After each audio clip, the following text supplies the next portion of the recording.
The Art of Conversation, 12 Golden Rules by Josephine Turk Baker. Golden Rule number 4. Do not contradict another, especially when the subject under discussion is of trivial importance. We always seem to drift back to our favorite topic, how not to bore. At least we discuss it so frequently that I assume we are mutually interested.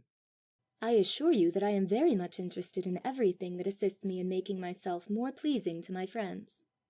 If you would not regard my compliments so dubiously, I should say that that would be impossible. Another case of the infallibility of the Queen. But to go back to our subject, I often wonder whether this pleasure that we take in receiving the approval of others is not virtually the root of all good. It is certainly most fortunate that we do care for the good opinion of our fellow beings, and especially where we strive to merit it. Somehow we never seem to outgrow our childish love for rewards. I suppose that if the truth were told, much that we think we do for the sake of culture is really done for the sake of Dame Grundy.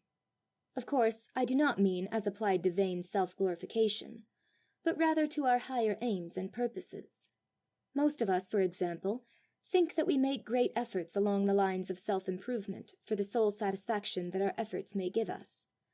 But I wonder how steadfastly one would work, each at his chosen calling, if one were on a desert island, remote from all the haunts of men.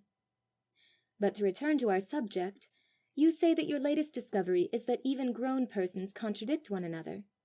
I thought that only children had this fault. So did I, but my attention was called to this a few days since when visiting my sister. While she was telling me something of great interest to us both, her little daughter contradicted her several times in the course of our conversation. Partly because I was annoyed, and partly because I wished to teach the child a lesson, I said to my sister, "Have you ever noticed how frequently children contradict their elders? It is certainly one of the greatest faults that a child can have." "Yes," she answered, "but many grown persons have the same fault."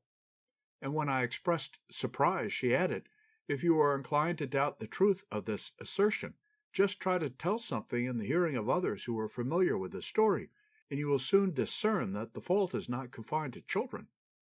And then I discovered this fault not only in others, but also in myself. Oh dear! Maybe I too am guilty of the same offense.